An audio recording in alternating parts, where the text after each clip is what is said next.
கிறிஸ்தவத்தில் இந்த கால வேளையிலே தேவனுடைய ஆலயத்தில் உங்களை எல்லாரையும் பார்ப்பதில் மிக சந்தோஷம். கர்த்தர் உங்களை எல்லாரையும் ஆசீர்வதிப்பாராக. நான் சில காலமாக ஒரு செய்தியை நான் பேசிக்கொண்டு வருகிறேன். சங்கீதம் 1 சங்கீதம் 2 வசனத்திலிருந்து பாக்கியவான் என்ற வார்த்தைக்கு மூல வார்த்தையில் 5 சொல் அர்த்தம் என்று சொல்லி அதிலிருந்து எடுத்து முதல் காரியமாக ஆசீர்வாதத்தை குறித்து மத்தியிலே நான் பேசிக்கொண்டு வந்தேன். இரண்டாவதாக மகிழ்ச்சியான வாழ்க்கையை குறித்து மத்தியிலே நான் பேசிக்கொண்டு வருகிறேன். அதில் எவர்கள் தேவனுடைய ஆவியினால் நடத்தப்படுகிறார்களோ, ரோமர் 8:14 அவர்கள் தேவனுடைய புத்திரர்கள் என்று சொல்லி அதிலிருந்து எடுத்து ஆவியானவர்கள் வாழ்க்கையிலே நடத்தும் பொழுது இந்த தெய்வீக மகிழ்ச்சி நமக்குள்ளாக எப்படி இருக்கும் என்பதை குறித்து அதிலிருந்து ஆவிக்குரிய முதிர்ச்சியை பற்றி பேசினேன். அப்புறம் ஆவிக்குரிய பயிற்சி எப்படி நம் வாழ்க்கையில தேவை என்பதை பற்றி பேசினேன். ஒரு வாழ்க்கையில மாற்றங்கள் எப்படி நம் வாழ்க்கையில வர வேண்டும் என்பதை குறித்து நான் பேசினேன். 4வதாக நேர்மை உள்ள ஒரு வாழ்க்கை, நேர்மையாக நாம் வாழ வேண்டும் அப்படி என்பதை குறித்து நான் பேசி வந்தேன். 5வதாக நம் வாழ்க்கையிலே கனி இருக்க வேண்டும், கனி கொடுக்க வேண்டும். அப்படியெல்லாம் வாசில ஆவியார் நடத்தும் பொழுது இதெல்லாம் ஒரு வாழ்க்கையில வரக்கூடியதாக இருப்பதை குறித்து அறிந்து கொள்கிறோம். 6வது சொன்ன வேதம் சொல்வதை நாம் கேட்க வேண்டும். வேதம் நமக்கு என்ன சொல்லுகிறதோ, என்ன கற்றுக் கொடுக்கிறதோ அதை நாம் கேட்க வேண்டும் என்பதை சொன்னேன். அடுத்ததாக நான் சொல்லும் பொழுது போன வாரத்தில் வேதம் கூறும் ஆலோசனை, இதைத்தான் இன்னைக்கு சில காரியங்களை நாம் தொடர்ந்து பைபிளிலிருந்து நாம் பார்க்க வேண்டும். ஆலோசனை என்பது மனிதனுடைய வாழ்க்கையில ரொம்ப ரொம்ப முக்கியமான ஒரு காரியம். ஏன் ஆலோசனை நமக்கு முக்கியம் என்றால், ஏசாயா 9ஆம் அதிகாரத்திலே நாம் வாசிக்கும் பொழுது 6ஆம் வசனம், நமக்கு ஒரு பாலகன் பிறந்தார், நமக்கு ஒரு குமாரன் கொடுக்கப்பட்டார், கர்த்தத்துவம் அவர் தோளின் மேல் இருக்கும், அவர் நாமம் அதிசயமானவர், ஆலோசனை கர்த்தா என்று வாசிக்கும். ஆலோசனை கர்த்தா, தேவன் நமக்கு அருமையான ஆலோசனைகள் எல்லாம் வேதத்திலே நமக்கு எழுதி வைத்து இருக்கிறார்.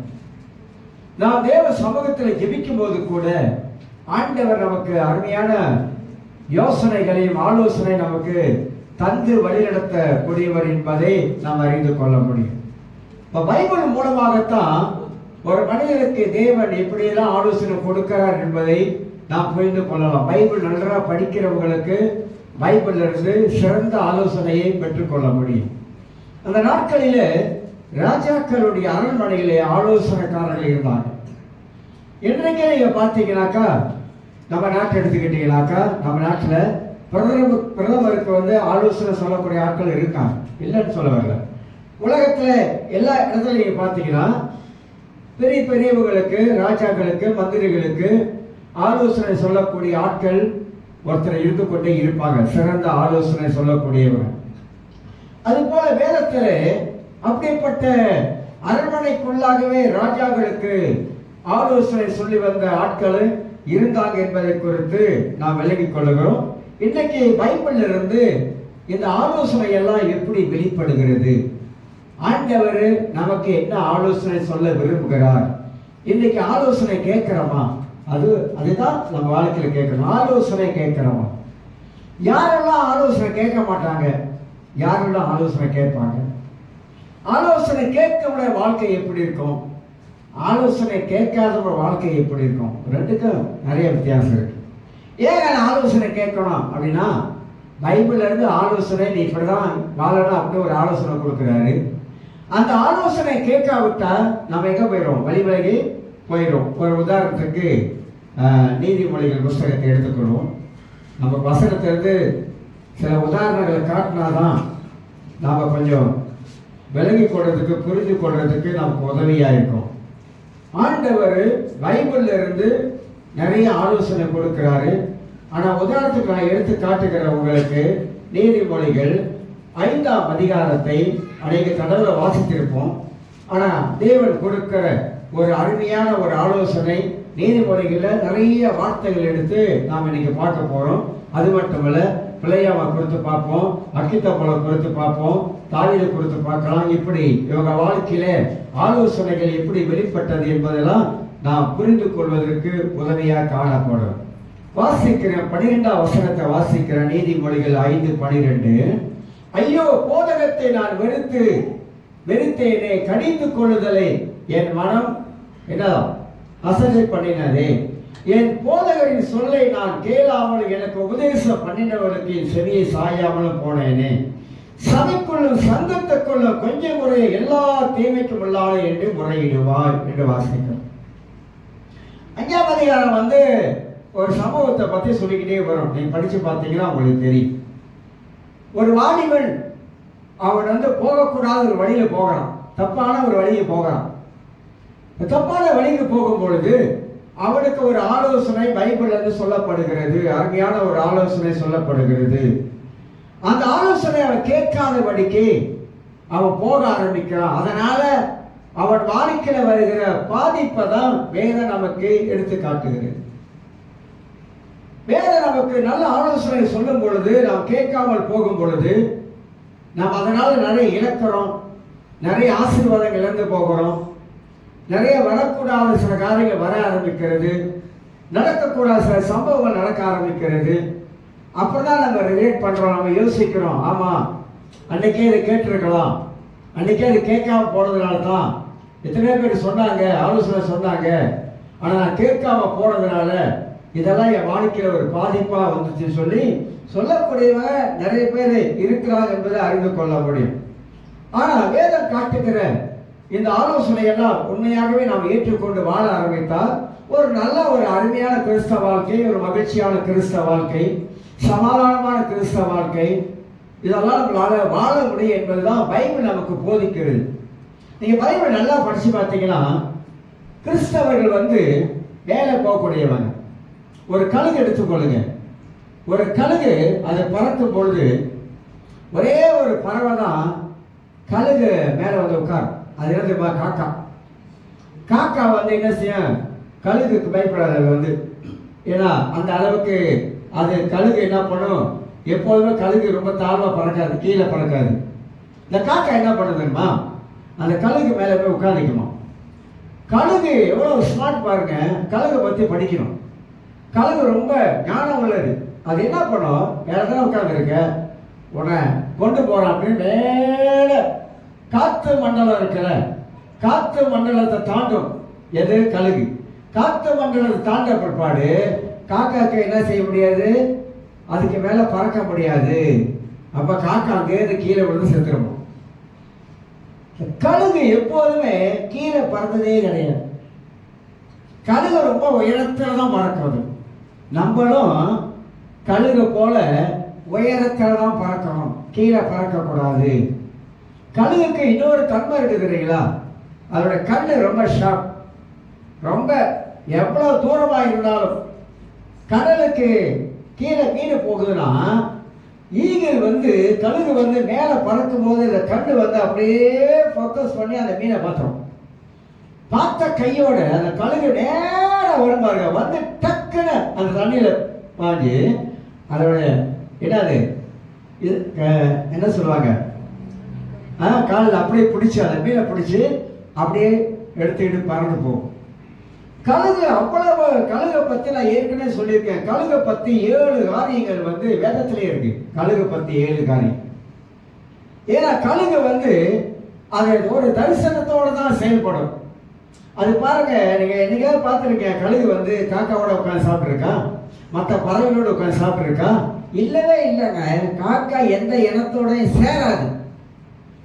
அது தனிகாட்டு ராஜா மாதிரி இருப்பாரு. தனிகாட்டு ராஜா எந்த இனத்தோட சேராது. இப்ப அதனால தான் ஆண்டவர் நம்மளை பிரிச்சு வச்சிருக்கிறாரு. இந்த உலகத்தை விட்டு பிரிச்சு நம்ம ஒரு தனி ஒரு வாழ்க்கை, தேவனுக்காக வாழக்கூடிய வாழ்க்கையில வச்சிருக்கிறார். அந்த மாதிரி கிறிஸ்தவ வாழ்க்கை அது உன்னதத்தை நோக்கி வாழக்கூடிய வாழ்க்கை, உயர்வான வாழ்க்கை, மேலான வாழ்க்கை, மகிமையான வாழ்க்கை, ஆசீர்வாதமான வாழ்க்கை. அந்த வாழ்க்கையை நோக்கி தான் நாம எப்போதும் போய்கொண்டே இருக்கணும் என்பதை வேதமே அப்படி கற்றுக் கொடுக்குது. இயேசு அப்படி கற்றுக் கொடுக்கிறார். பேரபிள்ஸ் உண்மைகள்லாம் வாசிக்கும் போது நிறைய காரியங்கள் அதிலிருந்து நம்ம கற்றுக்கொள்ள முடியும். ஆண்டவர் மனித வாழ்க்கையை எப்படி வாழ சொல்றார் என்பதை கற்றுக்கொள்ள முடியும். ஆனா அதெல்லாம் நம்ம யோசிக்க மாட்டோம். யோசிக்காதனால தான் நமக்கு சரியான ஆலோசனை சொன்னாலும் ஏற்றுக்கொள்ள மாட்டோம். புத்திமதி சொன்னால் ஏற்றுக்கொள்ள மாட்டோம். அறிவுரை சொன்னாலும் ஏற்றுக்கொள்ள மாட்டோம். அவங்க என்ன நினைக்கிறாங்க? நிமிந்தாவான குளிஞ்சா பூமி, என் இஷ்டம், என் வாழ்க்கை, நான் எப்படி வேணா வாழ்வேன், நீ என்ன அதை வந்து என்கிட்ட சொல்றது? அப்படிதான் இன்னைக்கு உலகம் ஓடுது. என் வாழ்க்கைங்க, நான் சம்பாதிக்கிறேன், என் பணங்க, நான் குடிப்பேன், குடிக்காம இருக்க மாட்டேன், என்னோட விருப்பம். அப்படின்ற உலகம் அப்படி இருக்குது. அப்படிதான் இந்த உலகத்தில் இருக்கிற மனிதர்களும் வாழ்றாங்க. சில கிறிஸ்தவர்களும் அப்படிதான் வாழ்றாங்க. என்ன சொன்னாலும் அவங்க வாழ்க்கையில கேட்காமலே வாழ்றாங்க. ஆனா ஒரு காலம் வரும் பொழுது அப்பதான் உங்களுக்கு தெரியும், வாழ்க்கையில் எவ்வளவு மிஸ் பண்ணிட்டோம், இவ்வளவு இழந்துட்டோம், எவ்வளவு பின்தங்கிட்டோம். இப்படி இருந்திருக்கலாம், ஆனா இப்படி இவ்வளவு பின்தங்கிட்டோம். எங்கேயோ போயிருக்கலாம், ஆனா போக முடியாம நம்ம இவ்வளவு தூரத்துக்கு பின்னால் நிக்கிறோம். அதுக்கு யார் காரணம்? நம்ம தான் காரணம்.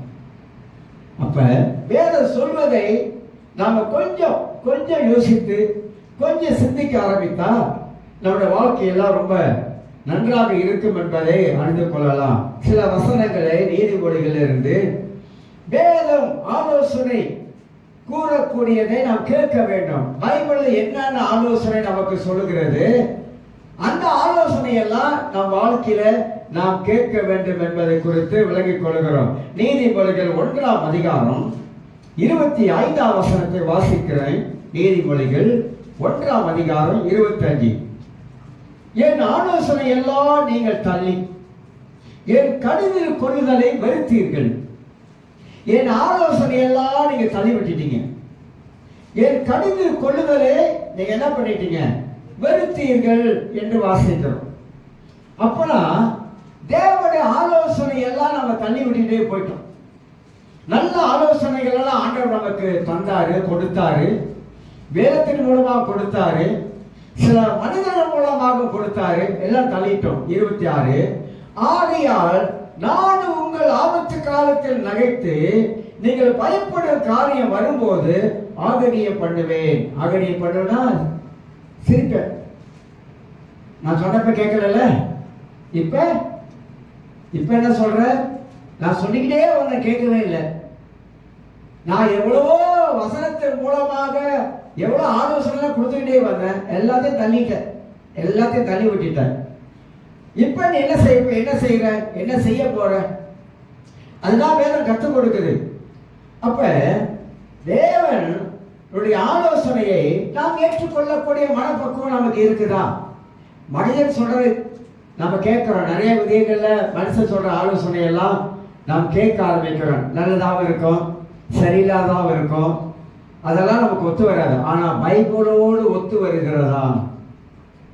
மனிதன் என்ன ஆலோசனை கொடுத்தாலும் அது பைபிளோடு ஒத்து வருகிறதா என்பதை முத நம் வாழ்க்கையில கவனிக்க வேண்டும். தவறான ஆலோசனைகள் உங்களை தவறான வழியில கொண்டு போய் விட்டோம். நீங்க தவறான ஆலோசனை கேட்கக்கூடிய இடத்துக்கு போயிட்டீங்கன்னாக்கா உங்க வாழ்க்கையில நிறைய கஷ்டத்தை நீங்க அனுபவிக்க வேண்டிய வரும். நீங்க சரியான ஆலோசனை கேட்டீங்கன்னாக்கா உங்க வாழ்க்கையில ஆசீர்வாதமான காரியங்களை நீங்க பார்க்க முடியும். இதுதான் ரெண்டுக்கும் வித்தியாசம். நிறைய பேர் ஆலோசனை கொடுப்பாங்க, அந்த ஆலோசனை சரியா இருக்குதா இல்லையா என்பதை நாம தான் தேவ சமூகத்துல ஜெபிக்கணும். ஜெபித்து, ஆண்டவரே இந்த ஆலோசனை ஏற்றுக்கொள்ளலாமா, இந்த ஆலோசனை சரியானதா, இந்த ஆலோசனை என் வாழ்க்கைக்கு சரி வருமா வராதா என்பதை நம்ம ஜெபிக்க ஆரம்பித்தா ஆண்டவர் அதுக்கு மாற்று பதிலை நமக்கு அழகா காட்டுவார், அழகா கொடுப்பார். அப்ப பெரும்பாலுமாக என் ஆலோசனை எல்லாம் நீங்கள் தள்ளிடுறீங்க, எல்லாம் தள்ளி விட்டுட்டீங்க, வேணான்னு விட்டுறீங்க. உங்க இஷ்டம் போல நீங்க எதை யோசிக்கிறீங்களோ எதை சிந்திக்கிறீங்களோ அப்படி நீங்க வாழ பார்க்கறீங்க அப்படின்றத வேதத்திலே நான் வாசிக்கிறோம். நீதிமொழிகள் 2ஆம் அதிகாரம் 11ஆம் வசனத்தை நான் உங்களுக்கு வாசித்து காட்டுகிறேன். நீதிமொழிகள் 2ஆம் அதிகாரம் 11ஆம் வசனம். என் மகனே, நீ கர்த்தருடைய சிட்சையை அற்பமாக எண்ணாதே, அவர் கடிந்து கொள்ளும் போது சோர்ந்து போகாதே. ஆண்டவர் நமக்கு நல்ல ஆலோசனை கொடுக்கும் பொழுது மன்னிக்கணும் 11. நல் யோசனை உன்னை காப்பாற்றும், புத்தி உன்னை பாதுகாக்கும். நல்ல யோசனை உன்னை காப்பாத்துங்க. நீங்க 2ஆம் அதிகாரத்தை, நீதிமொழிகள் 2ஆம் அதிகாரத்தை நல்லா படிச்சு பார்த்தீங்கன்னா ரொம்ப அழகான வார்த்தைகள் இருக்கும். 9ஆம் வசனம், அப்பொழுது நீதியையும் நியாயத்தையும் நிதானத்தையும் சகல நல்வழிகளையும் அறிந்து கொள்வாய். வசனத்தை வாசிக்கும் போது கொஞ்சம் நம்முடைய மனதை செலுத்தணும், கொஞ்சம் அறிவை கொஞ்சம் செலுத்தணும், கொஞ்சம் ஞானத்தையும் நம்முடைய பைபிளுக்குள்ள கொண்டு போகணும். ஞானம் உன் இதயத்தில் பிரவேசித்து அறிவு உன் ஆத்மாவுக்கு இன்பமாக இருக்கும் போது நல் யோசனை உன்னை காப்பாற்றும். மேல என்ன சொல்றது? ஞானத்தையும் அறிவும் பேசிட்டு அந்த ஞானம் அறிவு உனக்கு என்ன செய்யும்? நல்ல யோசனைகளை கொடுக்கின்றாரு. நீதிபதிக்கு 1ஆம் அதிகாரம் 1ஆம் அதிகாரத்துல 10ஆம் அதிகாரம் வரைக்கும் ஞானத்தை பத்தியே பேசுது. தாவீது சாலமோனுக்கு சொன்னதான அறிவுரை, சாலமோனுக்கு சொன்னதான புத்திமதி, சாலமோனுக்கு சொன்னதான ஆலோசனைகள், இதெல்லாம் நீதிமொழிகள் எழுதப்பட்டிருக்கு. அப்ப ஆண்டவர் நமக்கு என்ன சொல்லுகிறாரு? நல்ல யோசனை உன்னை காப்பாற்றும். அப்ப யாரெல்லாம் நல்ல ஆலோசனை கொடுக்கிறாங்களோ அவங்க தான் நீங்க போகணும். தவறான ஆலோசனை கொடுக்கிற ஆளுகிட்ட நீங்க போக கூடாது. ஆலோசனை கொடுக்கிற ஆளு எப்படிப்பட்ட ஆள் என்பது முதல் உங்களுக்கு தெரியும். எப்படிப்பட்ட ஆலோசனை நமக்கு ஆள் கொடுக்கிறாங்க? இப்ப ஒருத்தன் கொலை பண்ணிட்டான், கொலை பண்ண வையோட அவன் ஒரு கேஸ் போடுறான், இவன் கொலைகாரன் அப்படின்னு ஒரு கேஸ் ஓடுது, கோர்ட்ல போறாங்க. கொலைகாரன் ஒரு லாயர் எடுக்கிறான். லாயர் என்ன ஆலோசனை சொல்லி கொடுப்பான் தெரியுங்களா? ஏய் நீ இப்படி சொல்லு, இப்படி செய்யு. இந்த கொலைகார தப்பு வைக்கிறதுக்கு இந்த லாயர் நல்ல ஆலோசனை சொல்ல மாட்டாரு. தவறான ஆலோசனை கொடுத்து நீ இப்படிதான் பேசணும், நீ இப்படிதான் சொல்லணும் அப்படின்னா சொல்லி கொடுப்பாரு. இது கோர்ட்ல நடக்கிற ஒரு சரியில்லாத ஒரு காரியம். அது மாதிரி நம்முடைய வாழ்க்கையில சரியில்லாத ஆளுகிட்ட போயிட்டோமாக்கா, சரியில்லாத ஆலோசனை பெற்றுக்கொண்டாக்கா நம்முடைய வாழ்க்கை திசை மாறி போயிடும். வாழ்க்கை சரியாக இருக்காது என்பதை அறிந்து கொள்ள வேண்டும். அப்ப நல்ல ஆலோசனை தான் நம்மளை காப்பாத்துங்க, நம்மளை காப்பாற்றும். சிலர் பாருங்க, வாழ்க்கையை வெறுத்து வாழ்க்கையில நொந்து நூலாகி சொல்லுவாங்க, வாழ்க்கையில நொந்து நூலாகிட்டாங்க, வாழ்க்கையே வேண்டாம் அப்படின்னு சொல்லிட்டு எங்க போறாங்க? நேரம் ஒரு முடிவு எடுக்கிறாங்க, மனதில் ஒரு முடிவு எடுக்கிறாங்க, சரி செத்துருவோம் முடிச்சு அப்படின்னு போறாங்க. அந்த செத்துருவோம் போறாங்க பாருங்க, அவங்களுக்கு போய் உட்கார்ந்து என்ன ஆலோசனை சொல்றது? இல்ல கடவுள் பிள்ளைகள் அப்படி இருக்காங்க, இல்லைன்னு சொல்றதுக்கு இல்லை. கடவுள் பிள்ளைகள் அந்த மாதிரி முடிவெடுக்கிற அளவுக்கெல்லாம் பிசாசு மனதில் அந்த மாதிரி தூண்டுவான். அப்ப போய் அவங்களை காப்பாற்றுறதுக்கு என்ன ஆலோசனை கொடுக்கலாம்? இன்னைக்கு பாருங்க, உலகத்துல பிள்ளைகள் சின்ன சின்ன பிள்ளைகள்லாம் 14 வயசு 15 16 வயசு எல்லாம் போய் தற்கொலை பண்ணிக்கிறாங்க. ஆனா அவங்களை கைட் பண்றதுக்கு ஆள் இல்லை. இப்ப பாருங்க, என்ன பார்த்தோம், டீச்சர் என்ன டிப்ரெஷன் தெரியல, ஆனா அவங்க கைட் பண்ண ஆள் இல்லை, அவனுக்கு ஆலோசனை கொடுக்க ஆள் இல்லை. ஒரு ஸ்கூல்ல படிக்கிறான், ஒரு பையன் படிக்கிறான், அவன் ரொம்ப ரைட் பண்ண வச்சுக்குமே, அவனை கூப்பிட்டு சரியான விதத்துல ஒரு ஆலோசனை கொடுத்து கைட் பண்றதுக்கு ஆள் இல்லை. அதுதான் பிள்ளைகள் திசை மாறி போகுது, வேற விதமா போகுது, பலகாரி நடக்குது உலகத்துல. ஏன்னா சரியான ஆலோசனை இல்லாதவர்களால் தான் அவங்களை காப்பாற்ற முடியாத அளவுக்கு போயிருது. இந்த தாய் தகவல் எடுத்துக்கிட்டா கூட அவங்களுக்கு சில ஆலோசனை தேவையா இருக்குது, சில கவுன்சிலிங். இந்த கவுன்சிலிங் டீச்சிங்கே இருக்குங்க. எப்படி கவுன்சிலிங் பண்ணணும், எப்படி அவங்களுக்கு ஆலோசனை கொடுக்கணும், அதுக்கு ஒரு டீச்சிங்கே வச்சிருக்கிறாங்க. கிறிஸ்தவ இதுலேயே டீச்சிங் இருக்குது, போதனை இருக்குது. இப்போ கல்யாணம் பண்ணுறாங்க, கல்யாணம் பண்ணுறவங்களுக்கு ஏன் கவுன்சிலிங் வைக்கிறாங்க? வாழ்க்கைலாம் எப்படி வாழணும், வாழ்க்கை எப்படி வாழக்கூடாது, இதெல்லாம் கவுன்சிலிங் வைக்கிறாங்க. என்ன சொல்றாங்க? பைபிள்ல இருந்து சில காரியத்தை எடுத்து காட்டி அவங்க வாழ்க்கை உலகத்துல வாழுகிற நீங்க வாழும் பொழுது நீங்க எப்படி வாழ வேண்டும் என்பதை வேதம் சொல்லுகிறதோ அதைத்தான் அவங்களுக்கு ஆலோசனையாக கொடுக்கிறாங்க. ஆலோசனை எடுத்துக்கொண்டவங்க நல்லா வாழ்வாங்க, ஆலோசனை தள்ளி விடுறவங்க கஷ்டமா. ஏன்னா அந்த ஆலோசனை தான் நம்மளை காப்பாற்றக்கூடியதாக இருக்கிறது. அதனால நிறைய கிறிஸ்தவர்கள் ஆலோசனையை நாடி வர்றதில்லை, ஆலோசனை கேட்கறதில்ல. சொன்னாலும் அவங்க வாழ்க்கையில புரிய மாட்டேது, விளங்க மாட்டேது. ஆனா காலம் போகும்போதுதான் அவங்களுக்கு பதில் சொல்லும். அவங்களுடைய செய்யற காரியங்கள் அது வரைக்கும் அவங்களுக்கு தெரியாது. அதாவது வேதம் நமக்கு அழகா சொல்லுகிறது இல்லையா, நல்ல யோசனை உன்னை காப்பாற்றும், புத்தி உன்னை பாதுகாக்கும். இன்னொரு வசனத்தை வாசிக்கலாம். நீதிமொழிகள் புஸ்தகத்திலே 11ஆம் அதிகாரம், நீதிமொழிகள் 11ஆம் அதிகாரம், நீதிமொழிகள் 11ஆம் அதிகாரம் 14ஆம் வசனத்தை உங்களுக்கு வாசித்து காட்டுகிறேன். நீதிமொழிகள் 11ஆம் அதிகாரம் வசனம் 14. ஆலோசனை இல்லாத இடத்தில் ஜனங்கள் விழுந்து போவார்கள், அநேக ஆலோசனைக்காரர் உண்டானால் சுகம் உண்டாகும். ஆலோசனை இல்லாத இடத்துல ஜனங்கள் விழுந்து போவாங்க. ஏன்னா ஆலோசனை இல்லை. ஒரு தொழில் செய்ய போறீங்க, செய்யறதுக்கு முன்பதாக அந்த தொழில் செய்கிற ஒரு ஆளுக்கிட்ட போய் உட்கார்ந்து ஒரு ஆலோசனை கேட்கணும். ஐயா, வியாபாரத்தை எப்படி செய்யலாம், நீ எப்படி செய்யறீங்க? சில சொல்றாங்களே, தொழிலதிபர்லாம் சொல்றாங்க, வாங்க வியாபாரத்தை எப்படி செய்யணும்னு சொல்லி நான் சொல்லிக் கொடுக்குறேன் அப்படின்றாங்க. அங்க போய் உட்கார்ந்து கத்துக்கிட்டாதான் நம்ம ஒரு நல்ல ஒரு தொழில் செய்ய முடியும். எந்த காரியமாக இருந்தாலும் மனித வாழ்க்கையில இந்த ஆலோசனைகள் மற்றவங்கிட்ட நம்ம கேட்டு பெற்றுக்கொள்ள வேண்டியது அவசியமாக இருக்கிறது. தொழில் செய்யறவங்கிட்ட போனால் அவங்க தான் அதை கற்றுக் கொடுப்பாங்க, எப்படி அந்த காரியம் செய்ய வேண்டும் என்று சொல்லிட்டு. அப்ப ஆலோசனை இல்லாத இடத்துல ஜனங்கள் ஏன் விழுந்து போறாங்க? எதனால விழுந்து போறாங்க? ஏன்னா அவங்களுக்கு வேண்டிய ஆலோசனை இல்லை. இப்ப கணவன் மனைவி ஒரு பிரச்சனைங்க, பொதுவாக சொல்றேன், கணவன் மனைவி ஒரு பிரச்சனை. இப்ப நடுவர் ஒருத்தர் உட்கார்றாரு, இங்கேயும் கேட்கிறார், இங்கேயும் கேட்கிறார், எங்க தவறுன்னு பார்க்கிறாரு, இங்க தவறா இங்க தவறான்னு பார்க்கறாரு. ரெண்டு பேர்த்தையும் சமாதானப்படுத்துறதுக்கு சிறந்த ஆலோசனை கொடுக்கிறாரு.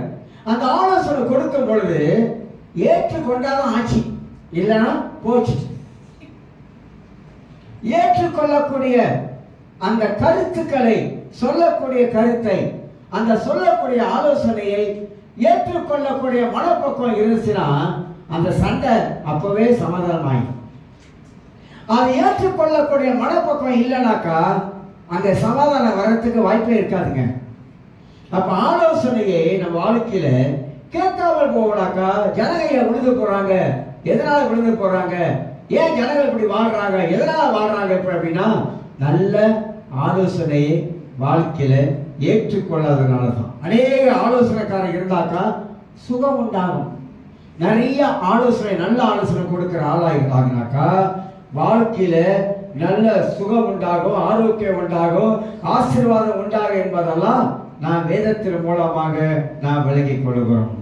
அங்க போதனை மூலமாக ஆண்டவர் நமக்கு சிறந்த ஆலோசனை கொடுக்கிறார். அதனால்தான் எவர்கள் தேவனுடைய ஆவினாலே நடத்தப்படுகிறார்களோ, யாரெல்லாம் தேவ ஆவியை பெற்றவர்கள் தேவ ஆவினாலே நடத்தப்படுகிறார்கள். வேற ஆவியில் நடத்தப்படக்கூடாது. பிசாசின் ஆவினாலே நாம் நடத்தப்படவே கூடாது. நடத்துவான், நாம இடம் கொடுத்தா அவன் நடத்துவான். ஆனா கர்த்தருடைய ஆவியானவர் அவனை நடத்தும் பொழுது பரிசுத்த ஆவியானவர் சிறந்த ஆலோசனை உள்ளவர். சரியான ஆலோசனை நமக்கு வாழ்க்கையில வழங்குவார். சரியான ஆலோசனை நம்ம வாழ்க்கையில கொடுக்கிறவராக காணப்படுவார். வாசிப்போம் பிரசங்கி புஸ்தகத்தில். இது ஒரு அருமையான பகுதி. பிரசங்கி 4ஆம் அதிகாரம் 13ஆம் வசனத்தை வாசிக்கிறேன். ஒரு அடிப்படையை சொல்லிட்டு வரேன், இந்த விஷயத்துக்கு போல. பிரசங்கி 4ஆம் அதிகாரம் 13ஆம் வசனம். இனி ஆலோசனையை கேளாத கிழவனும், அழகா சொல்றது வசனம். இனி ஆலோசனையை கேளாத கிழவனும் மூடனுமாகிய ராஜாவை பார்க்கிலும் ஏழையும் ஞானியுமாகிய இளைஞனே வாசி. இனி ஆலோசனை கேளாத கிழவன். வயசானவங்கிட்ட போய் நீங்க ஆலோசனை சொல்ல முடியுமா? சொல்ல முடியாதுங்க. ஏன்னா அதெல்லாம் எனக்கு தெரியும், அதெல்லாம் நான் பார்த்து வந்த ஆளு, அதெல்லாம் நான் கடந்து வந்த ஆளு, எனக்கு தெரியாதா? நீ வந்து சொல்ல வந்துட்டியாக்கும்.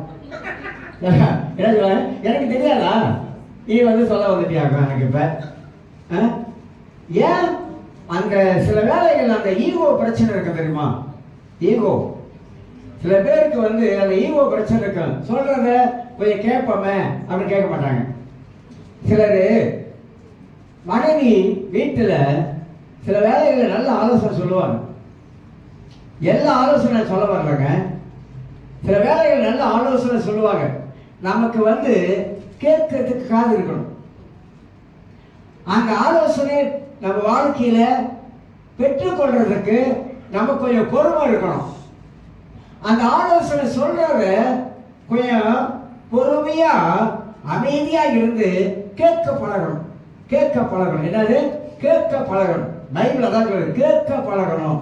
சொல்றத கேட்கணும். அந்த சொல்றதுக்கு ஒரு வாயை எடுத்து சொல்ல ஆரம்பிக்கும் போது எனக்கு தெரியாதா, பெருசா சொல்ல வந்துட்டியாகும். என்னது? பெருசா சொல்ல வந்துட்டியாகும். இப்படி பேசினா அவங்க நல்லா சொல்ல வேண்டிய காரியத்தை கூட நம்ம காது கொடுத்து கேட்க முடியலனாக்கா நம்ம என்ன நினைக்கிறோம்? நம்மளோட மனசுல என்ன ஓடு தெரியுமா? நீ சொல்லி எப்படி, நீ சொல்லி நான் வந்து செய்யணுமாப்பாங்க. அந்த ஒரு மென்டாலிட்டிங்க, அந்த ஒரு மென்டாலிட்டி. அதனால தான் நம்ம வந்து இப்படியே இருக்கிறோம். எதையும் கேட்கறதில்ல, எதையும் சட்டம் பண்றதில்ல. சிலர் சொல்லுவாங்க, இப்ப வாங்க வேண்டாங்க, கையில பணம் இல்லை, இப்ப வேண்டாம், நாள் போட்டோம்,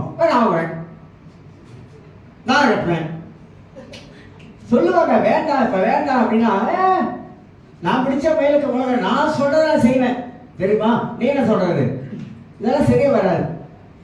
ஏன் சொல்றாங்க, எதுக்கு சொல்றாங்க? அதை வந்து நம்ம யோசிக்கக்கூடிய அந்த தன்மை நமக்கு இல்லாம போயிருதுங்க. அதனால வேற ஒண்ணும் இல்லை. ஒரு சம்பவத்தை சொன்ன, பைபிள் செல்ல கூட சொன்னேன். 1 சாமுவேல் 25ஆம் அதிகாரத்துல அபிகாலை பத்தி உங்களுக்கு எல்லாம் தெரியும். நாபாலுடைய மனைவி. நாபாலுனாக்கா அர்த்தம் என்ன தெரியுங்களா? முட்டாளு. நாபால்னா முட்டாளு அர்த்தம். தாவீது வரா 10 பேரோட, பசி எடுத்துருச்சு. நாபால் மலைமேட்டுல ஆடை வெட்டுறான். ஆடை வெட்டி இறைச்சிகள்லாம் வெட்டி வைக்கிறான். அந்த காலத்துல ஆட்டோட ரோமத்தை எடுத்து கம்பெனி செய்யறதுக்கு விற்பாங்க. தாவீதுக்கு பசினால அனுப்புறான். 10 பேர் அனுப்புறான். 10 பேர் அனுப்பி இந்த மாதிரி தாவீது அனுப்பி விட்டான்னு சொல்லு அப்படின்னு. அங்க போனா இந்த நாபால முட்டாளன்றதுக்கு சரியா தான் இருக்கு. அவனுக்கு தாவீதா அவன் யாரு, அவன் எனக்கு தெரியாத அப்படின்னு ரொம்ப கிண்டலா பேசிடுவான். அப்ப அந்த 10 பேர் வந்து வாலிபர்கள் வந்து சாமியை சொல்லுவாங்க, தாவீதுக்கு சொல்ற மண்டை, தமிழ் என்ன சொல்லுவாங்க, மண்டைக்கு மணி அடிக்காத அடிச்சானுங்க, மண்டைக்கு மணி அடிச்சுட்டானுங்க. தாவீதோட மண்டைக்கு மணி அடிச்சோட தாவீது சும்மா இருப்பானா? எடுத்தான் பட்டயத்தை. அவன் யுத்த வீரன். உடனே புறப்பட்டு போகலான்னு கிளம்பிட்டானுங்க. இந்த செய்தி அபிகால் காதுல வந்து விழுந்துருச்சு. அபிகால் என்ன சொன்னாங்க? உடனே டாடா படா கடா தடா புடான்னு எந்திரிச்சு எல்லாம் சமைச்சிட்டு, பழைய நம்ம பைபிள்ல பழைய பாட்டுல கொஞ்ச நேரத்தில் சமைச்சாலாம் பார்த்துருக்கு. கொஞ்ச நேரத்தில் பார்த்துருக்கீங்களா? ஆபரகம் கொஞ்ச நேரத்தில் ஒரு ஆட்டை விட்டு டக்கு நம்மளா இருந்தா நம்மளா என்ன பண்ணுவோம்? போய் எங்கே கடலுக்கு சாப்பிட அப்படிதான் சொல்லுவோம். கடலுக்கு போய் அந்த சமைக்கிறதுக்கு சோம்பல் பட்டுக்கிட்டு. ஆனா ரொம்ப பேருக்கு தெரியல, சமையல் வந்து ஒரு காரணம் தெரியல. தெரியுமா உங்களுக்கு? சமையல் வந்து ஒரு கலைங்க. அந்த சமையலை கலையோடு சமைச்சா சமையலுக்கு வந்து கஷ்டமே இருக்காது. கறி வைக்கணுமா, அப்புறம் ஒரு கரிசியை வைக்கணுமா, இது பத்தாதா, இன்னொன்று செய்யணுமா, அது செய்யணுமா. சமைக்கும் போதே சிலருக்கு பாருங்க, இன்னைக்கு போனா வீட்டில் கறி வைக்கணும், அப்புறம் அதை சோத்தாக்கணும், அப்புறம் ஆக்காம சோத்தாக்க வேணும், சோத்தாக்கிதான் வேணும். அந்த சமைக்கிறதுக்கே பாருங்க அவ்வளவு ஒரு போராட்டமா இருக்கு அவங்களுக்கு. இதை செய்யணுமா, அதை செய்யணுமா, அப்புறம் யார் தான் செய்வா? நீங்க தான் செய்யணும். வீட்டில் பிள்ளைங்க இருக்காங்க, சாப்பாடு போடணும். சில பார்த்தீங்களா, ஆண்களுக்கு அவர் பெரிய கௌரவ நடிகர் மாதிரி உட்கார்ந்துருப்பாரு. அவருக்கு சாப்பாடை கொண்டாந்து மக்களை தொட்டு அப்படி வைக்கணும், தண்ணியை கொண்டாந்து அப்படி வைக்கணும், அப்படி சாப்பிடுங்கன்னு சொல்லணும், எல்லாம் வைக்கணும்.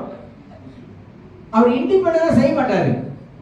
தனியா போயிட்டு சாப்பாடு எடுத்து போடுறது, சாப்பிடுறது, மங்க கழுவுறது செய்ய மாட்டாரு. சாப்பிட்ட மங்க அப்படியே போட்டு அப்படி போயிடுவாரு. அது வந்து கழுவுறது யாரு? வீட்டில் உள்ளவங்க. ஒரு வேலைக்காரங்க இருக்காங்க. யாரு வேலைக்காரங்க? அவங்க மனைவி ஒரு வேலைக்காரவங்க, வீட்டு வேலைக்காரவங்க. அவங்க வந்து என்ன செய்யணும்? கழுவணும், கழுவி வைக்கணும். சாப்பிட்டால மங்கெடுத்த கழுவு வேலைக்காரங்கள. இவரு என் வாழ்க்கையில நான் அப்படிலாம் இல்லைங்க. இண்டிபெண்டா என் சட்டை நான் தான் அயன் பண்ணுவேன், என் சுல்வார் நான் தான் அயன் பண்ணுவேன், மங்க நான் தான் கழுவேன், சாப்பாடு நான் தான் போடுவேன், கோப்பி நான் தான் கலைக்குவேன், எல்லாமே நானே செய்வேன், நானே செஞ்சுக்குவேன். அடுத்தவங்களுக்கு தொலை கொடுக்க மாட்டேன்.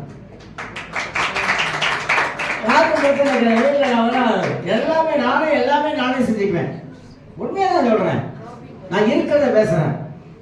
அந்த மாதிரி இருக்கணும், எல்லாரும் அப்படி இருக்கணும். அதனால ஏன் சாப்பிடல என்ன வரைக்கும் இல்ல, மனைவி வருவாங்க, அவங்க வந்து போட்டு கொடுப்பாங்க. எப்படி?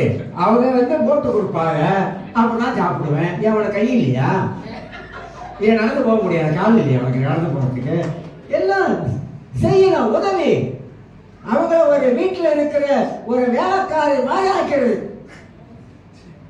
எல்லாமே. இப்போ வாஷிங் மிஷின் இருக்கு, பிரச்சனை துறையை தூக்கி வாஷிங் மிஷினை போட்டு துவைச்சிருக்காங்க. இப்படி நம்முடைய வாழ்க்கையில இதெல்லாம் நம்ம வீட்டில் இருந்து செய்யாதனால தாங்க. ஒரு குடும்பம்னா என்னங்க? ஒருத்தருக்கு ஒருத்தர் ஒத்துழைக்கிறது, அப்படிதானே? அதான குடும்பம். ஒருத்தருக்கு ஒருத்தர் ஒத்துழைக்கணும். 10 நாளைக்கு அவங்க உடம்பு செலவு படுத்துற என்ன பண்ணுவேன்? என்ன யோசிக்கிறாங்க, நான் கடைக்கு போயிடுவேன். அவர் என்ன நினைக்கிற? 10 நாள் உடம்பு செலவு படுத்துட்டாங்க. இப்ப என்ன சொல்லுவேன்? என்ன செய்யணும்? நீ சமைக்கணும். 10 நாள் படுத்துட்டாங்கல்ல, இப்ப நீ சமைச்சு போடு. சமைக்க தெரியாதா? ஆம்பளை மாதிரி சமைக்கிற ஆளு கெட்டிக்காரங்க யாரும் இருக்க முடியாதுங்க. பெண்களோட ஆண்கள் தான் கெட்டிக்காரங்க சமைக்கிறது இல்லை. சரிங்களா? இல்ல ரெஸ்டாரண்ட் பாருங்க, ரெஸ்டாரண்ட் யாரு காமிக்கிறான்? ரெஸ்டாரண்ட் பூரா எல்லாம் ஆண்கள் தான் காமிக்கிறான். சீனா கடைக்கு போங்க, பப்பளைய சீ வாங்கின்றாங்க, எல்லாம் ஆண்கள் தான். ஆண்கள் தான் சமைக்கிறாங்க, எல்லாம் அவங்க தான் சமைக்கிறாங்க. அவங்க சாப்பிடுறதா நம்ம சாப்பிடுறோம். சமைக்கிறது, சமைக்க கத்துக்கணும். எல்லா சமையலும் சமைக்க தெரியணும். அவங்க 10 நாள் படுத்துனால நீங்க வீட்டுல இருந்து சமைச்சு போடணும். பிள்ளைங்க பார்ப்பாங்க, எங்க அப்பா பாரு, எங்க அம்மா சீக்கா இருந்தாலும் அவர் சமைக்கிறாரு, சமைச்சு போடுறாரு. சீக்கா இருந்தா கூட கொஞ்சம் கோப்பி கலக்க முடியுமா? அவங்க படுத்தது காய்ச்சலா சீக்கா இருப்பாங்க, எங்களுக்கு கொஞ்சம் கோப்பி கலக்க முடியுமா? கொஞ்சம் உடம்பு சரியில்லாம இருப்பாங்க. நேற்று வச்ச பருப்பு கறி இருக்கும், இன்னைக்கு அந்த கறி இருக்கும். இவர் வந்து சுட வச்சு சாப்பிடணும்னா என்ன வராது. என்ன நேற்று வச்ச கறியா? அப்படி நேற்று வச்ச கறியா? உடம்பு சரியில்லாம அந்த அட்ஜஸ்ட் பண்றத அந்த இது இல்லை பார்த்தீங்களா? அந்த அட்ஜஸ்ட்மெண்ட் பண்றது இல்லை பாருங்க. என்ன நினைக்கிறாங்க? நான் வந்து வீட்டுக்கு புருஷன் தெரியுமா, அதனால நீங்க தான் எல்லாம் எனக்கு செய்யணும் அப்படின்னு பைபிள் வந்து நமக்கு என்ன சொல்லிக் கொடுக்குதுனாக்கா, மனைவி புருஷனுக்கு பரிமாறதான் இல்லைன்னு சொல்ல, அது பைபிள் கற்றுக் கொடுக்குது.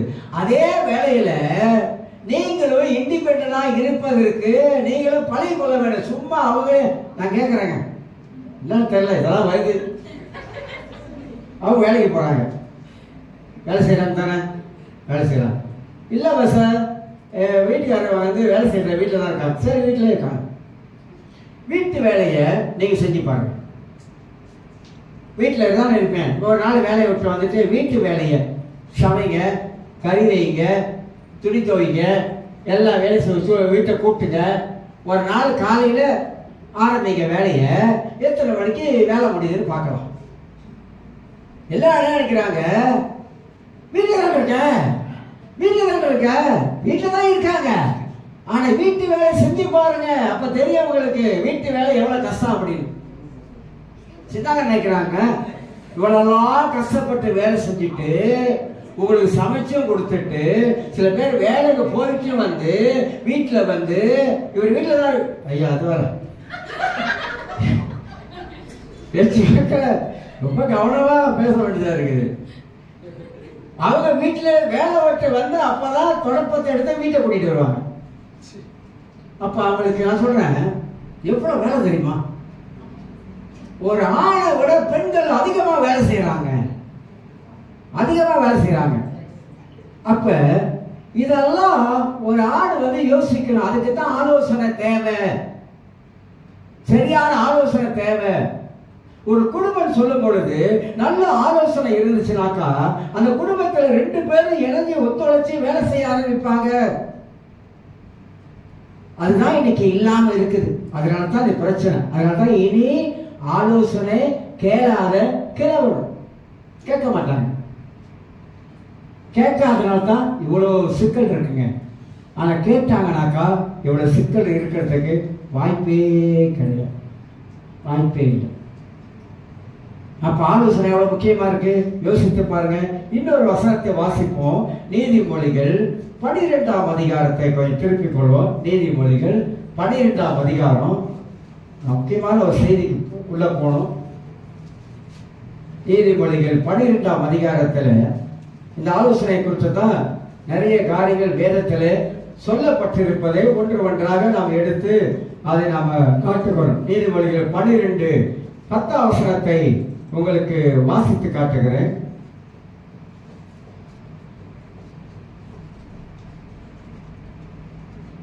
பன்னிரண்டு 10. நீதிமான் தன் மிருக ஜீவனை காப்பாற்றுகிறான், துன்மார்க்கனுடைய இரக்கமும் கொடுமையே இல்ல. இந்த வசனம் 15ஆம் வசனம். மதி ஈரனுடைய வழி அவன் பார்வைக்கு செவ்வையாய் இருக்கும், ஆலோசனைக்கு செவி கொடுக்கிறவனோ ஞானம் உள்ளவன். 2 வார்த்தை இதில் சொல்லப்படுகிறது. மதியீனனுடைய வழி அவன் பார்வைக்கு செவ்வையா. மதியீனனாக்கா அறிவில்லாதவன். அறிவில்லாதவன். அவன் வழி அவன் பார்க்கறதுக்கு சரியா இருக்குமா. ஆனா வசனம் சொல்லுகிறது ஆலோசனைக்கு செவி கொடுக்கிறவனோ ஞானம் உள்ளவன். யாரு ஆலோசனை நல்ல ஆலோசனை கேட்கிறாங்களோ அவங்களுக்குள்ளாக ஞானம் இருக்குதுன்னு அர்த்தம். ஞானம் உள்ளவங்க தானே அவங்க தேவனுடைய ஆலோசனையை அவங்க கேட்கக்கூடிய ஆட்களாக இருப்பாங்க. இப்ப இது வரைக்கும் இந்த வசனத்தெல்லாம் அப்படியே ஒரு ஒட்டு மொத்தமா சில கோர்வையா இந்த ஆலோசனைகளை குறித்து நாம பேசிக்கொண்டு வருகிறோம், தெரிஞ்சு கொண்டு வருகிறோம். பல காரியங்களை நாம் சிந்திக்க ஆரம்பிக்கிறோம். ஆனா வேதத்துல சில முக்கியமான சில காரியங்களை குறித்து வேதத்துல சொல்லப்பட்டிருப்பதை நாம் பார்க்கணும்.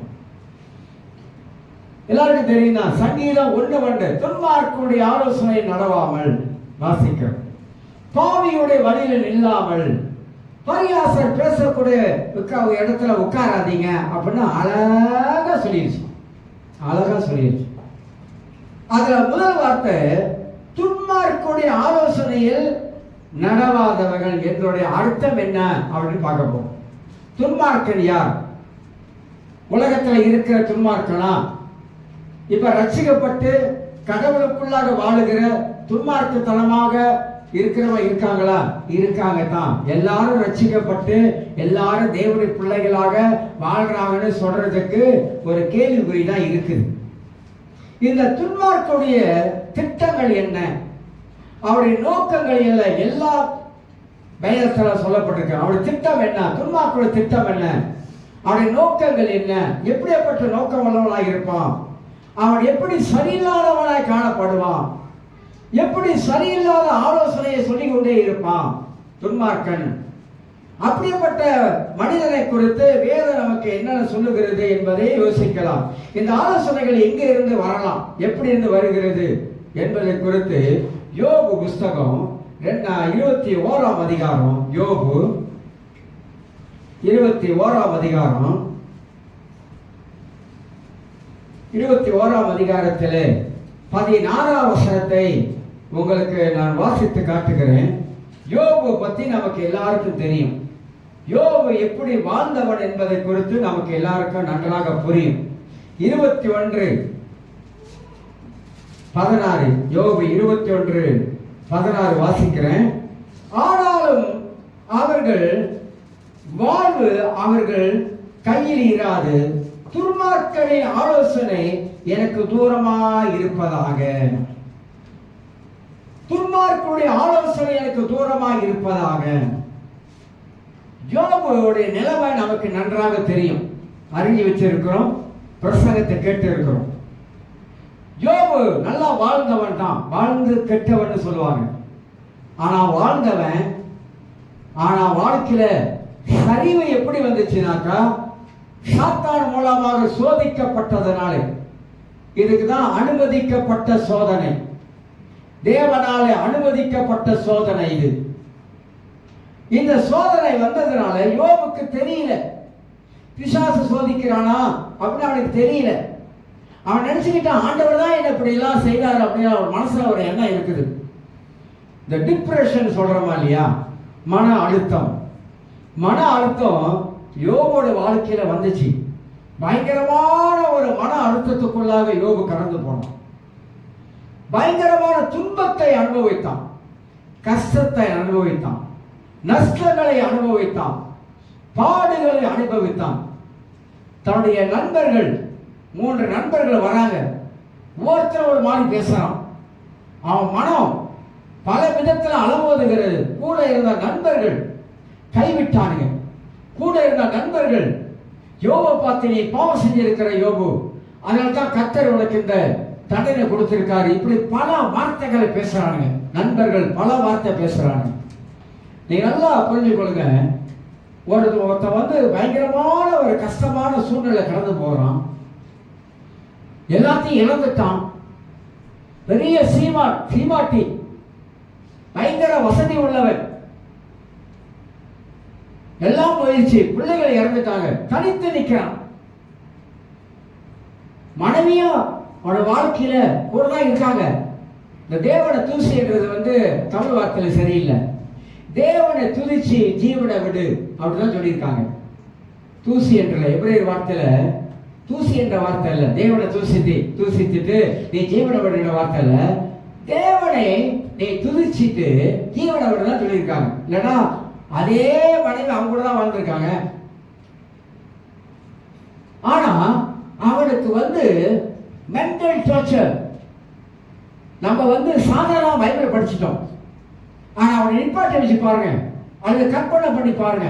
ஒருத்தன் நல்ல கோடீஸ்வரனா இருந்தவன் சரிஞ்சு விழுந்துட்டான், பரவாயில்ல, சொத்து சொந்தெல்லாம் போயிடுச்சு, பரவாயில்ல, பிள்ளைங்க போயிடுச்சு, 10 பிள்ளைங்க, 1 2 3 4 10 பிள்ளைங்க அடிச்சிட்டான் பிசாசு, எல்லாம் போச்சுங்க. இப்ப தனிச்சு நிற்கிறான். தனிச்சு நிற்கிற நேரத்துல ஒரு நண்பன் வரான், அவன் கூட இருந்த நண்பர்கள் வராங்க. அவன வயசுல குறவுள்ளவன், ஒரு வாரம் நல்லா இருந்தானுங்க, அமைதியா இருந்தானுங்க. அப்புறம் பேச ஆரம்பிச்சிட்டானுங்க. அவனோட வயசுல குறவுள்ளவன் கேட்கிறான், யோபு நீ வந்து ஏதோ பாவம் பண்ணிட்ட. என்னது? ஏதோ பாவம் பண்ணிட்ட. அப்படியே குத்தலாம் பாருங்க, பயங்கரமா குத்தலாம் பாருங்க, 8 எடுத்து குத்தலாம் பாருங்க, பாவம் பண்ணிட்ட. அதனால நீ என்ன பண்ணணும் தெரியுமா, நீ கடவுள்கிட்ட போய் மன்னிப்பு கேளு, மனம் திரும்புறான். தப்பே செய்யாதவன் யோபு, பாவமே செய்யாத யோபு, உத்தமன், சன்மார்க்கன், தேவனுக்கு பயந்தவன், அப்படி வாழ்ந்தவன். ஆனா இந்த நண்பர்கள் ஆறுதலா இல்லைங்க. அவனே நினைச்சிருக்கலாம், நல்லா இருக்கும்போது என் கூட அப்படி இருந்தீங்க, பழகுனீங்க, இப்ப நான் சரிஞ்சு விழுந்துட்டேன், ஆனா இப்ப இந்த நிலைமையில இருக்கிறேன், என் உடம்பெல்லாம் வேற வியாதி, காலெல்லாம் கருத்துருச்சு, புழு வச்சிருச்சு, வானமேடை அடிக்குது. ஆனா இந்த நிலையில என்னை பார்த்து என்ன கேட்குறீங்க, என்ன பேசுறானுங்க? இதுதாங்க வேதத்துல எழுதப்பட்ட ஒரு சத்தியத்தை நம்ம அப்படியே தூக்கி நிக்க வச்சு பார்க்கும்போது, இந்த உலகம் அப்படிதான் இருக்குது. இன்னைக்கு இந்த உலகம் அப்படிதான் இருக்குது. நிறைய காரியத்தை நம்ம பைபிள்ல புரிஞ்சுக்கிறோம். ஆனா யோபு ஏறக்குறைய ஒரு 9 மாசம் பாடுபட்டான். நண்பர்கள் மூலமாக படாத மென்டல் டார்ச்சருக்கு ஆளானான். அதுதான் வேதம் சொல்லுகிறது, அழகா சொல்லுகிறது, ஆனாலும் அவர்கள் வாழ்வு அவர் கையில் இராது, துன்மார்க்கரின் ஆலோசனை எனக்கு தூரமாய் இருப்பதாக. அப்ப அவர்கள் எல்லாம் யோபுக்கு என்ன ஆலோசனை கொடுத்தாங்க, எப்படிப்பட்ட ஆலோசனை கொடுத்தாங்க? அந்த ஆலோசனை எல்லாம் யோபுக்கு எப்படி இருந்தது? நல்லதா இருந்ததா? கடுமையானதாக இருந்தது, கஷ்டம் உள்ளதாக இருந்தது. ஆனா அந்த துன்பத்தின் மத்தியிலே யோபு தேவனை பிடித்துக் கொண்டான். கஷ்டத்தை மத்தியிலே யோபு தேவனை மட்டும் தான் பிடிச்சுக்கிட்டான். இதுதான் நம்ம கற்றுக் கொடுக்கிறது. துன்மார்க்கன் கூட இருந்த யோபு கூட இருந்த நண்பர்களே யோபுக்கு சரியான ஒரு ஆலோசனை கொடுக்கல, ஒரு ஆறுதலான வார்த்தை இல்லை. அப்ப ஆண்டவர் என்ன சொல்றாரு? இந்த ஆலோசனை எங்க இருந்து வரலாம்? துன்மார்க்க இடத்துல நமக்கு வரலாம். நாம் நின்று போயிருக்கிற நேரத்துல எதையோ சொல்லி நம்மள எதையாவது பேசலாம். ஆனா யோபு அதை தள்ளி விடுகிறோம். அப்ப யோபு தன் வாழ்க்கையில கஷ்டத்தின் மத்தியிலே அவன் கடந்து போகிறவனா தான் இருந்தான். கஷ்டத்தின் மத்தியிலே கடந்து போகணும். கர்த்தர் பேசலங்க, சில வேளை கர்த்தர் பேச மாட்டார். நம்மளை கடந்து போக சொல்லுவார், நடந்து போக சொல்லுவார். முள்ளுதானே நடந்து போகணுவார், சோதனையா அதை கடந்து போகணுவார். நம்மளை பொன்னாக விளங்க பண்ணுவதற்கு சில வேளைகளிலே ஆண்டவர் நம்மளை புடமிடுவார், பயங்கரமா புடமிடுவார்.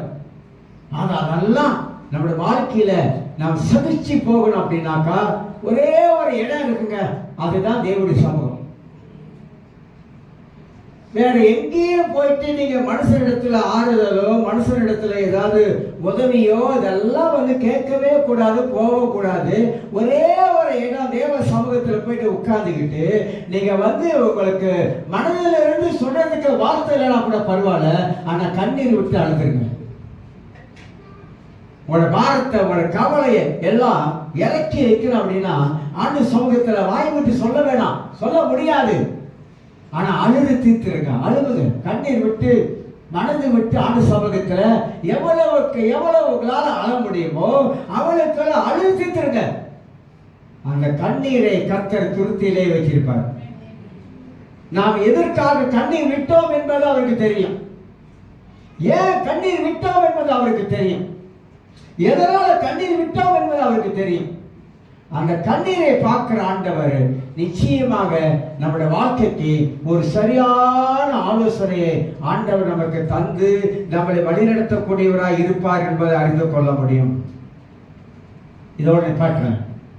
அப்ப யோபுடைய நண்பர்கள் நல்ல நண்பர்களா, நல்ல ஆலோசனை கொடுக்கக்கூடியவர்களா? இல்லவே இல்லை. யோபு கடந்து போன சூழ்நிலையை குற்றப்படுத்தினார்கள். யோபுவை குற்றப்படுத்தி பேச ஆரம்பித்தாங்க, மாத்தி பேசுறாங்க. இவன் முடிஞ்ச அவன் பேசுறான், அவன் முடிஞ்ச அவன் பேசுறான், மூணு பேரும் மாத்தி பேசுறாங்க. ஆனா அதுக்கு நடுவில் யோபு எல்லாத்தையும் கேட்டவனாக தேவ சமூகத்துல உட்கார்ந்து ஜெபிக்கிற ஒரு மனிதனாக காணப்பட்டான். இதுதான் மனிதனுடைய வாழ்க்கை நிலைமை. அப்ப துன்மார்க்க நல்ல ஆலோசனையை கொடுக்கவே முடியாது.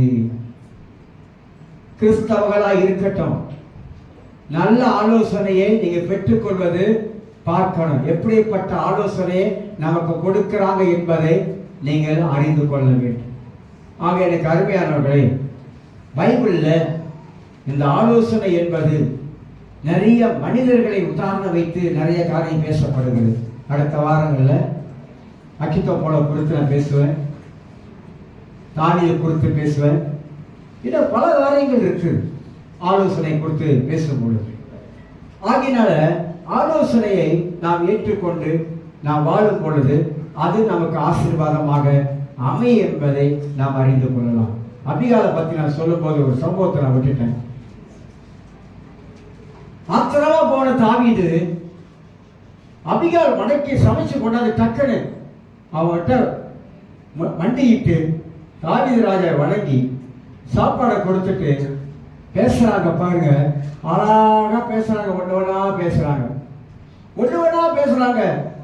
அவன் கோபத்தில் தாவீது அந்த கோபத்தின் மத்தியிலே அபிகால் பேசுற வார்த்தையை கேட்கக்கூடிய ஒரு மனப்பான்மை தாவீதுக்கு இருந்துச்சு. கோபத்தில் யாராவது கேட்பாங்களா? யாரும் கேட்க மாட்டாங்க. ஆனா கோப நேரத்துல தாவீது கேட்க ஆரம்பிச்சான். அவன் என்ன சொல்ல வரான் அப்படியே கேட்டுட்டு வரான். அப்படியே கேட்க கேட்க கேட்க கோபம் அப்படியே இறங்கி வந்துருச்சு. அவன் சொல்றான் பாருங்க, அபிகாலே நீ ஆசீர்வதிக்கப்பட்டவள், நீ சொல்லுகிற வார்த்தையை நான் கேட்டதுனால நான் என் பட்டயத்துல ரத்தக்கரையை உண்டாக்கல அப்படின்றான். நீ சொன்ன ஆலோசனை, நீ சொன்ன காரியத்துல கேட்டதுனால. அப்ப நான் கேட்கிறவா அதுதான் கேட்டதுனால. தாவீது என்ன செஞ்சான்? கோபத்தில் உள்ளவன், நாமால வெட்ட போனவன். அந்த ஆலோசனை, அபிகாலுடைய ஆலோசனை அவனை அப்படியே அந்த கோபத்தை கீழே இறக்கிடுச்சு. அதனால வாழ்க்கையில் ஒரு விளையாட்டுத்தனமா இருக்கக்கூடாது. என்ன இருக்கக்கூடாது? விளையாட்டுத்தனமா இருக்கக்கூடாது. கிறிஸ்துவ வாழ்க்கை விளையாட்டுத்தனமா இருந்தா கிறிஸ்துவ வாழ்க்கை விளையாட்டுத்தனமா போயிடும். கிறிஸ்துவ வாழ்க்கை மைதானில் ஃபுட்பால் விளையாடுற, பந்து விளையாடுற திடல் இல்லை. அது அப்படின்னு நினைச்சிட்டோமாக்கா வாழ்க்கையை காணடிச்சிடும், வாழ்க்கையை தொலைச்சிடும், வாழ்க்கையை வீணாக்கிடும். வாழ்க்கையா இருக்காது. வாழ்க்கை ஒரு அர்த்தமுள்ளதா இருக்காது. வாழ்க்கை அர்த்தமுள்ளதா இருக்குன்னா இதை ஃபாலோ பண்ணணும். வேதத்தில் இருக்கிற ஆலோசனையை நாம் பெற்றுக்கொள்ளணும். ஒருத்தவங்க ஒரு ஆளுகிட்ட போயிட்டு, நீங்கள் டாக்டர்கிட்ட போயிட்டு கொஞ்சம் கவுன்சிலிங் பண்ணனாக்கா எவ்வளோ சார்ஜ் பண்ணுறான்? 200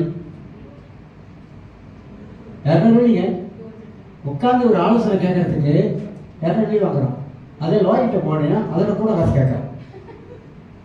அப்படிதானே? லாயர்கிட்ட கூட காசுங்க. அவனுடைய ஆலோசனையை நான் பெற்றுக்கொள்றதுக்கு எல்லாம் காசு. ஆனால் பைபிள் ஃப்ரீ, இலவசம். இலவசமா ஆர்டர் கொட்டி வச்சிருக்கிறாரு. அதை கேட்கிறோமா?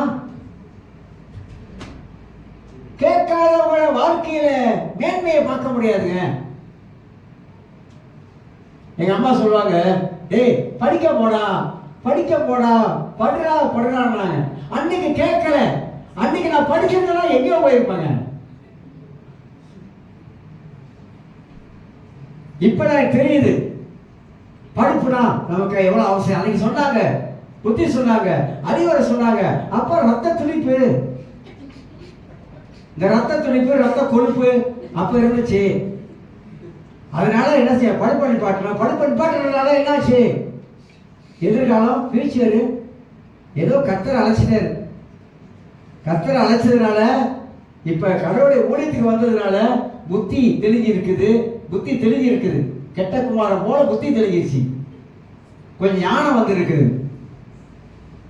கொஞ்சம் ஞானமோ வந்திருக்குது. வேதையா இருந்த நம்மளை ஆண்டவரை ஞானியாய் மாத்தி இருக்காரு. கொஞ்சம் ஞானம் வந்திருக்குது. கொஞ்சம் ஆலோசனைலாம் நமக்கு புரியுது. ஓ இதுதான் சரி, இது சரியில்லை, இதான் ரைட்டு, இப்பெல்லாம் தெரிய வருது. இப்ப தெரிய வருது. நிறைய காரியத்தை ஆண்டவர் கத்த கொடுத்துருக்கிறாரு. புரிஞ்சுக்கிட்டோம், விளங்கிட்டோம். வாழ்க்கைனா என்ன, வாழ்க்கை இப்படிதான் இருக்கணும் அப்படிலாம் விளங்கிருச்சு. அதனால்தான் நம்ம தேவ ஆலோசனையை தள்ளி விடவே கூடாது. எல்லாரும் எழுந்திருக்கலாம். நன்றி ஆண்டவரே.